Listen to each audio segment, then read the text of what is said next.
कार्यक्रम था। कल भी यह समाचार आया था कि जिस प्रकार की सुरक्षा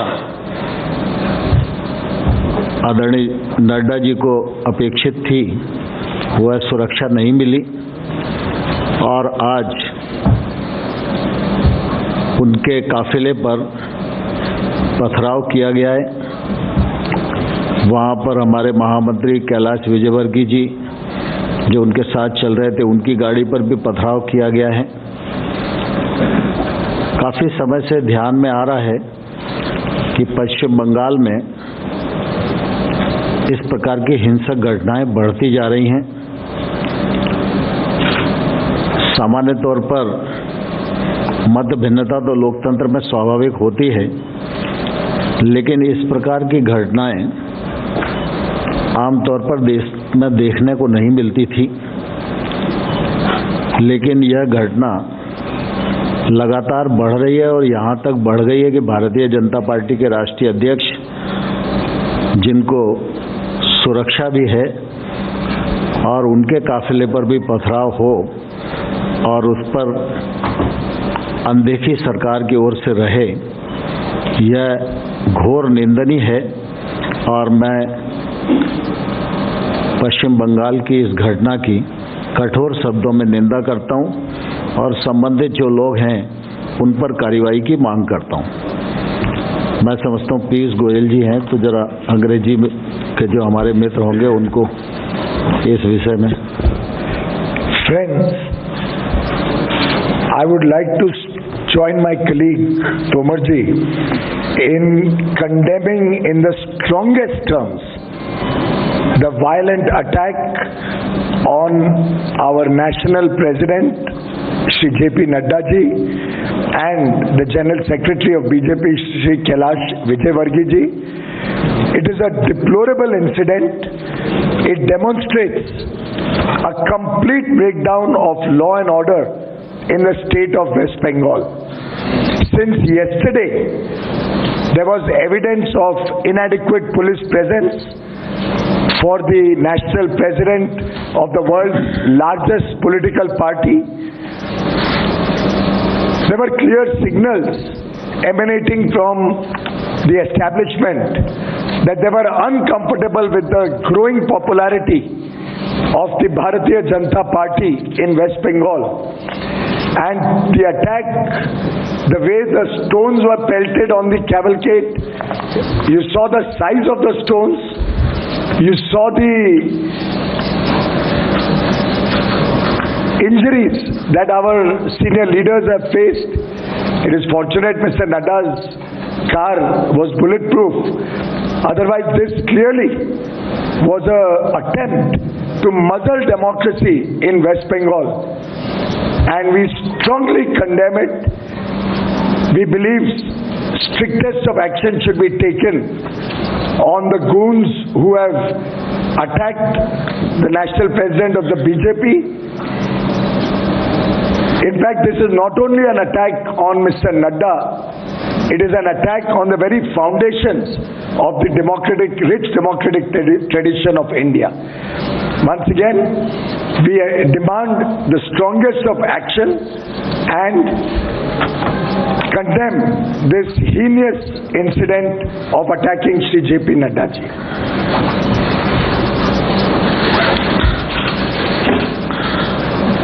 मित्रों, आप सबके ध्यान में है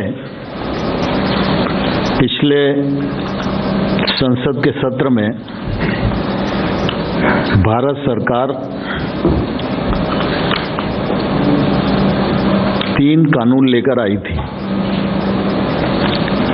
एक कृषक उपज व्यापार और वाणिज्य अधिनियम और दूसरा कृषक सशक्तिकरण और संरक्षण कीमत आश्वासन और कृषि सेवा पर करार अधिनियम 2020 और आवश्यक वस्तु अधिनियम में कुछ संशोधन, ऐसे लगभग 3 कानून भारतीय संसद ने पारित किए। कृषि के क्षेत्र में ये 2 कानून हैं जिसमें कृषि उपज का व्यापार और वाणिज्य से संबंधित है और उनके मूल्य आश्वासन से संबंधित है। इन दोनों कानूनों पर लोकसभा और राज्यसभा में 4-4 घंटे सभी दलों के जो सांसदगण हैं उन सब ने अपना स्वच्छंद होकर विचार व्यक्त किया, पक्ष और विपक्ष में।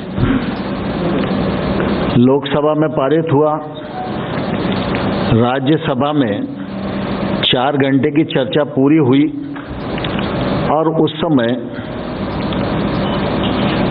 जब मेरे जवाब देने की स्थिति खड़ी हुई तो प्रतिपक्ष के कुछ लोगों ने उस दिन बहुत ही एक अभद्र घटना को अंजाम दिया जो देश के लोकतांत्रिक इतिहास में हमेशा काले धब्बे के रूप में अंकित रहेगी।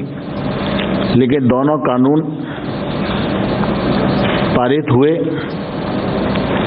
महामहिम राष्ट्रपति जी के पास भेजे गए और उनके हस्ताक्षर के बाद आज ये देश भर में लागू हैं। हम सब इस बात को भलीभांति जानते हैं कि कृषि के क्षेत्र में योजनाओं के माध्यम से और अनुदान के माध्यम से काफी कुछ करने का प्रयत्न किया जाता रहा है, लेकिन कृषि के क्षेत्र में निजी निवेश गांव तक और खेत तक पहुंचे, इसकी संभावनाएं ना के बराबर थी और कानून के माध्यम से भी जो बंदिशें थीं वो खुले, इसका देश भर को इंतजार था। भारत सरकार ने प्रधानमंत्री नरेंद्र मोदी जी के नेतृत्व में लगातार खेती किसानी आगे बढ़े, किसान की आमदनी 2022 तक दोगुनी हो, कृषि के क्षेत्र में निवेश हो, कृषक को आय सहायता के रूप में और अनुदान दिया जाए, योजनाओं को परिष्कृत किया जाए। इसके लिए मोदी जी के नेतृत्व में काम हुआ। आप सबको मालूम है कि 2014 से पहले सभी पत्रकारगण यहाँ मौजूद हैं, यूरिया की सीजन पर भयानक किल्लत होती थी और जब यूरिया की जरूरत राज्य को होती थी उस समय मुख्यमंत्री डेरा डालकर दिल्ली में बैठते थे कि हमको पर्याप्त मात्रा में यूरिया मिल जाए। यूरिया की कालाबाजारी होती थी और देश के अनेक स्थानों पर पुलिस लगाकर यूरिया बांटने का काम किया जाता था। कई बार ऐसी घटनाएं भी आती थी कि रेलवे स्टेशन से यूरिया लूट लिया गया, बीच में कोई यूरिया का ट्रक जा रहा था उसको रोक लिया, क्योंकि लोगों को ये रहता था कि अगर ये सामने से निकल गया तो यूरिया नहीं मिलेगा। मोदी जी ने यूरिया को नीम कोटिंग किया और गत 6 वर्षों में कोई भी यूरिया की किल्लत देश को नहीं हुई, किसान को नहीं हुई। सुचारू रूप से यूरिया की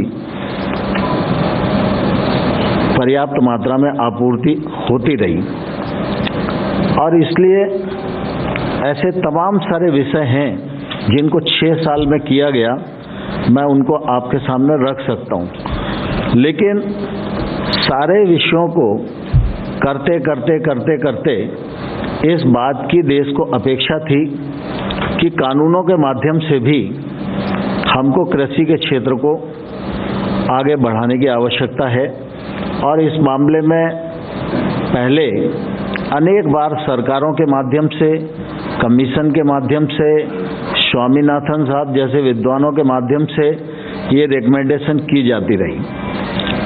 ये कानून आए तो इन कानूनों के माध्यम से सरकार की ये कोशिश थी कि किसान मंडी की जंजीरों से मुक्त हो और मंडी की परिधि के बाहर वह अपना माल किसी को भी कहीं भी और अपनी मनचाही कीमत पर बेचने के लिए स्वतंत्र हो, ये कानून में प्रावधान किया गया। मंडी परिधि के बाहर जो ट्रेड होगा उस पर कोई टैक्स नहीं लगेगा। अब स्वाभाविक रूप से किसान को बेचने की स्वतंत्रता मिल जाए, बिना टैक्स के खरीद फरोख्त हो, इसमें किसी को क्या आपत्ति हो सकती है। अभी कोई भी कानून इस बात को प्रावधानित नहीं करता कि 3 दिन के भीतर उसके उपज का कीमत बेचने के बाद उसको भुगतान हो जाएगा, लेकिन इस कानून में इस प्रकार का प्रावधान किया गया। मूल्य आश्वासन की दृष्टि से कॉन्ट्रैक्ट फार्मिंग नया विषय नहीं है, अभी तक कानून नहीं था लेकिन फार्मिंग हो रही थी, उसके अनुभव भी अच्छे हैं। हम लोगों को लगता था कानूनी प्लेटफॉर्म देंगे, इसका फायदा लोग अच्छे से उठाएंगे, किसान महंगी फसलों की ओर आकर्षित होगा, नई टेक्नोलॉजी से जुड़ेगा, अपनी जोखिम को प्रोसेस पर ट्रांसफर करने में सफल होगा, बुआई के समय उसको मूल्य की गारंटी मिल जाएगी और किसान को और किसान की भूमि को कानून में पूरी तरह से सुरक्षा देने का प्रबंध किया गया। यदि विवाद भी हो प्रोसेसर और किसान के बीच में तो एसडीएम 30 दिन के भीतर उसका निराकरण करेगा, उसे कानून में बांधा गया। और साथ ही साथ यह भी कानून में प्रावधान किया गया कि निर्णय अगर कभी किसान के विरुद्ध भी जाता है तो उससे वसूली सिर्फ आदान की कीमत की हो सकती है, उसके अतिरिक्त नहीं हो सकती, और उसकी वसूली का कोई भी निर्देश एसडीएम के द्वारा किसान की भूमि के विरुद्ध नहीं होगा। किसान की भूमि सुरक्षित रहे, इस दिशा में सरकार ने पर्याप्त विचार विमर्श किया और किसान को पूरी तरह सुरक्षित करने में प्रावधान किए। लेकिन आप सबको ध्यान है कि ये कानून का देश भर में स्वागत हुआ और देश भर में एक नई उत्साह और उमंग के साथ लोग काम करने के लिए आए, और बीच में कई ऐसे भी उदाहरण हम सब लोगों के सामने आए हैं कि अगर भुगतान का विषय आया तो इस नए कानून के अंतर्गत महाराष्ट्र के किसान का, बड़वानी मध्य प्रदेश का जिला है, वहाँ एसडीएम ने इस कानून के अंतर्गत तत्काल भुगतान कराया। ओपन ट्रेड में जो किसान गए उसका फायदा भी, व्यापारी गए और किसान दोनों ने जब ट्रेड की तो निश्चित रूप से किसान को बढ़ी हुई कीमत मिली, और ये सिलसिला चल ही रहा था। लेकिन बीच में इन विषयों को लेकर कुछ किसान और कुछ यूनियंस आंदोलन की राह पर आ गई। पंजाब के किसान यूनियन के जो लोग थे उनके साथ 14 अक्टूबर को सचिव के स्तर पर बातचीत हुई। 13 नवंबर को मैं स्वयं उपस्थित रहा और साथ ही हम लोग लगातार चर्चा के लिए तैयार थे। विषयों को लेकर वार्ता चल ही रही थी और इसी बीच में 26 और 27 के आंदोलन की घोषणा हो गई। फिर हम लोगों ने 3 दिसंबर की बातचीत का निमंत्रण किसान यूनियन को भेजा। चूंकि किसान आ चुके थे, रास्ता बाधित था, ठंड का मौसम था, कोविड का भी संकट था और इसलिए सोचा गया कि वार्ता जल्दी करनी चाहिए। तो 3 दिसंबर के स्थान पर 1 दिसंबर को की, 1 दिसंबर के बाद फिर 3 दिसंबर को की, 3 दिसंबर के बाद फिर यह तय हुआ कि 5 दिसंबर को करें, तो 5 दिसंबर को वार्ता का क्रम चला और फिर यह तय हुआ कि 7 तारीख को हम दोबारा से इन विषयों को लेकर बैठेंगे और कुछ मार्ग प्रशस्त करेंगे। लेकिन बीच में ही 6 तारीख को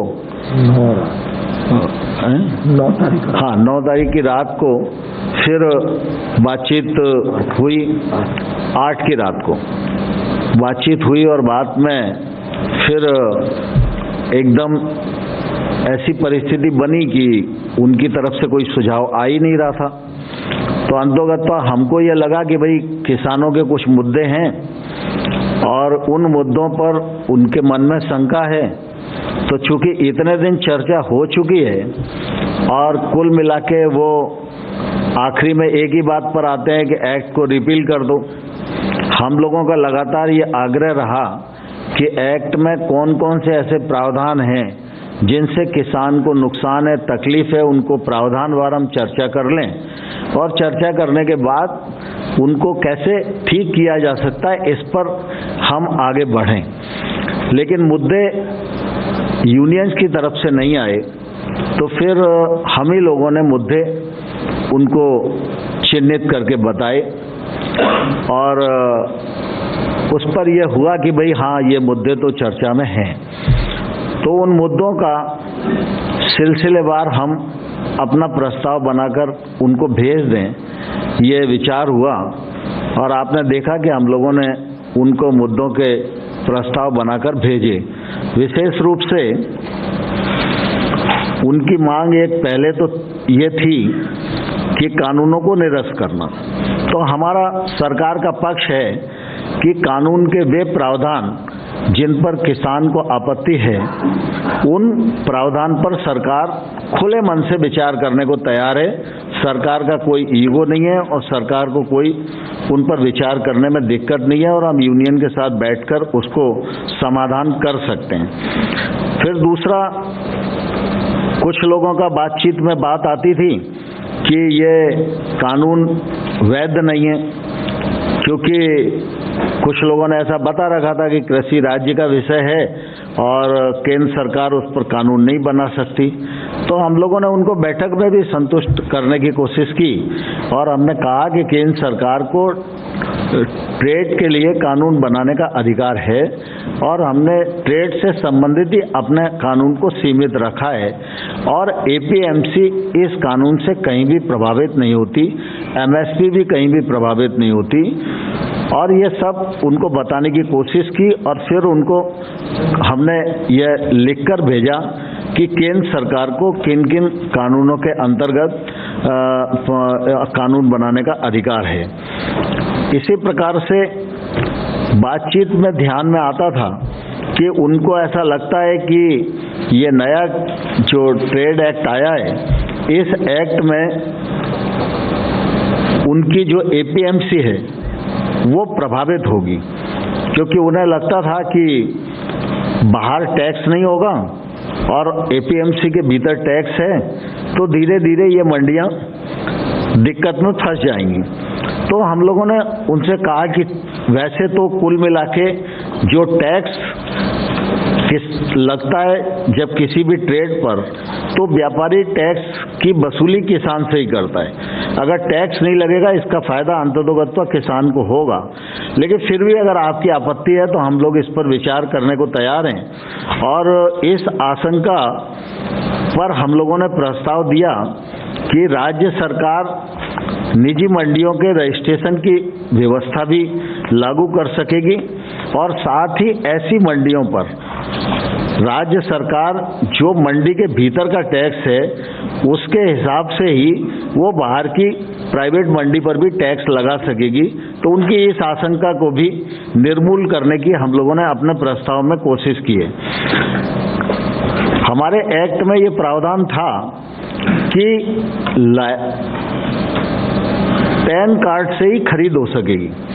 सरकार उस मामले में ये सोचती थी कि व्यापारी भी और किसान भी इंस्पेक्टर राज और लाइसेंसी राज से बच सकेंगे और थोड़ा खुला प्रावधान करना चाहिए जिससे हर चीज़ थोड़ी सी आसान हो जाए। लेकिन उन्हें ऐसा लगता था कि पैन कार्ड तो किसी पर भी होगा और कोई भी खरीद के भाग जाएगा, तो फिर ऐसी स्थिति में हम क्या कर पाएंगे। तो हमने कहा ठीक है, अगर आपको ये आशंका है तो इसको भी हम विचार करने के लिए तैयार हैं। तो इस आशंका को दूर करने के लिए हम लोगों ने प्रस्ताव उन्हें दिया कि इस शंका के समाधान हेतु राज्य सरकारें इस प्रकार के पंजीयन के लिए नियम बनाने की शक्ति उनको प्रदान की जाएगी और जिससे कि स्थानीय परिस्थितियों के अनुसार राज्य सरकार नियम बना सके। यद्यपि इस प्रकार का नियम बने और इस प्रकार की व्यवस्था हो, ये प्रावधान हमारे एक्ट में था। जब ये व्यवस्था जो हमने बनाई थी, अगर इस पर शंकाएं कुशंकाएं उठने लगती तो केंद्र सरकार को कानून में ये अधिकार था कि इस प्रकार की व्यवस्था बनाने के लिए वो निर्देश दे सकें। लेकिन फिर भी हमने इस समस्या को भी उनके एड्रेस करने की कोशिश की था कि आपने विवाद निपटाने के लिए एसडीएम को अधिकृत किया है कानून में और अपील सिर्फ कलेक्टर के पास होगी। हमको ये लगता था कि गांव में किसान के सबसे नजदीक अगर मजिस्ट्रियल पावर वाला कोई भी अधिकारी है तो वो एसडीएम ही है। बाकी जितनी भी ऐसी संरचनाएं सरकार की हो सकती हैं जहां विवाद का निराकरण किया जा सकता है, वह सब किसान से कुछ न कुछ ज्यादा दूरी पर होती हैं। और जुडिशली ये क्षेत्र में हमें लगता था कि छोटा किसान है, छोटा व्यापार होगा, छोटा एग्रीमेंट होगा, तो वो कोर्ट में जाएगा तो कोर्ट में फिर वकील भी बहुत अच्छा करना पड़ेगा, तमाम कागज पत्र लगाने पड़ेंगे और न्यायालय को तो कहा नहीं जा सकता कि आप इतने दिन में निर्णय दो और समय लगेगा। न्यायालय पर काम का बोझ भी ज्यादा है, इसलिए हमें लगता था कि एसडीएम को हम निर्देश कानून में बांध सकते हैं, इसलिए एसडीएम का विषय रखा था। लेकिन उन लोगों को लगता था कि न्यायालय में जाने की सुविधा होनी चाहिए। तो हम लोगों ने इस शंका के समाधान के लिए भी हमने यह प्रस्ताव में दिया कि भाई न्यायालय में जिस किसान को जाना हो तो ये विकल्प भी हम दे सकते हैं, इसमें कहीं कोई दिक्कत नहीं है। फिर कृषक का मूल्य आश्वासन एक्ट के अंतर्गत कृषक और प्रोसेसर के बीच में जो एग्रीमेंट होगा, तो उनको लगता था कि ये एग्रीमेंट रजिस्टर्ड होना चाहिए। तो हम लोगों को इस पर भी कोई आपत्ति नहीं थी और हमने उनको कहा कि भाई राज्य सरकारों को ये अधिकार देते हैं और जब तक राज्य सरकार रजिस्ट्रीकरण की व्यवस्था नहीं बना पाती है तब तक कोई एग्रीमेंट होगा तो लिखित में उसकी प्रतिलिपि हस्ताक्षर होने के 30 दिन के भीतर एसडीएम कार्यालय में जमा करना पड़ेगी, जिससे वो दस्तावेज सरकार के अधिकार क्षेत्र में रहे। फिर वो एक बात ये भी आती है बड़ा जोर शोर से और मीडिया के सामने भी कहा जाता है कई बार कि किसानों की भूमि पर बड़े उद्योगपति कब्जा कर लेंगे। वैसे तो कॉन्ट्रैक्ट फार्मिंग काफ़ी लंबे समय से गुजरात में, महाराष्ट्र में, हरियाणा में, पंजाब में, अनेक कर्नाटक में, अनेक राज्यों में चल रही है। अभी तक कभी ऐसा अनुभव आया नहीं। लेकिन इसके बावजूद भी हम लोगों ने इसका प्रबंध पहले से एक्ट में कर रखा था। कानून में ये प्रावधान किया गया है कि इस कानून के अंतर्गत जो एग्रीमेंट होगा वो प्रोसेसर और किसान की फसल के बीच में ही होगा। किसान की भूमि से संबंधित कोई लीज, पट्टा, करार ऐसा कुछ भी इसमें हो नहीं सकता। दूसरा, हम लोगों ने ये भी कहा था कि अगर दोनों लोग करार करते हैं और फसल का प्रकार ऐसा है कि किसी भी प्रकार की अधोसंरचना खेत पर खड़ी करने की नौबत आती है, तो ऐसी स्थिति में जब करार समाप्त होगा तो जो प्रोसेसर है अपनी संरचना को वहां से उठा के ले जाएगा और अगर वो तोड़ के नहीं ले जाता है तो उसका स्वामी जो है वो कृषक ही होगा। ये प्रावधान हमने पहले से कर रखा है। लेकिन इसके बाद भी उनके मन में ये शंका थी कि अगर किसी प्रोसेसर ने उस अधोसंरचना पर कोई लोन ले रखा होगा तो वो निकल जाएगा और वो लोन किसान के ऊपर आएगा, तो ऐसी स्थिति में किसान को वो लोन पटाना पड़ेगा। तो हम लोगों ने कहा कि ये हम प्रावधान करने को तैयार हैं कि अगर स्पॉन्सर किसी प्रकार का लोन लेने की चेष्टा उस अधोसंरचना पर नहीं करेगा तो इससे उनकी इस शंका का भी समाधान हो सकता है। दूसरा, किसान की भूमि पर कुर्की की व्यवस्था की बात वो लोग बोलते थे कि कुर्क हो जाएगी और नीलाम कर दी जाएगी, तो पहले से ही प्रावधान है, इस प्रकार की कोई संभावना नहीं है। लेकिन फिर भी हमने कहा कि अगर कोई स्पष्टीकरण की आवश्यकता है तो वो स्पष्टीकरण का वो भी हम स्पष्टीकरण देंगे। दूसरा, सामान्य तौर पर एमएसपी की खरीद के मामले में उन सबके मन में ये बात आती थी कि भाई एमएसपी पर खरीद बंद हो जाएगी और होगी नहीं, इसमें कुछ फर्क पड़ेगा। तो आप सबके ध्यान में है, माननीय प्रधानमंत्री जी ने भी इस बात को बोला, मैंने भी दोनों हाउस में इस बात को बोला और सबको आश्वस्त किया कि एमएसपी चलती रहेगी, इस पर कोई खतरा नहीं है। एमएसपी की रबी और खरीफ की जो खरीद है इस वर्ष भी बहुत अच्छे से हुई है और रबी की फसल की बुआई के समय एमएसपी घोषित कर दी है। एमएसपी को नरेंद्र मोदी जी के नेतृत्व में 1.5 गुना किया गया है। खरीद का वॉल्यूम भी बढ़ाया गया है। पहले गेहूं और धान पर ही खरीद होती थी, अब दलहन और तिलहन पर भी खरीद की जा रही है और एमएसपी से किसानों को ज़्यादा से ज़्यादा सुरक्षा मिल सके और उसमें अधिक पैसा हम खर्च कर सकें, इस दृष्टि से नरेंद्र मोदी जी की सरकार की प्रतिबद्धता पहले भी थी, आज भी है और आने वाले कल में रहेगी। और एमएसपी के मामले में भी अगर उनके मन में शंका है तो हम लिखित आश्वासन देने को भी तैयार हैं। हम सरकारों को भी दे सकते हैं, किसान को भी दे सकते हैं, यूनियन को भी दे सकते हैं।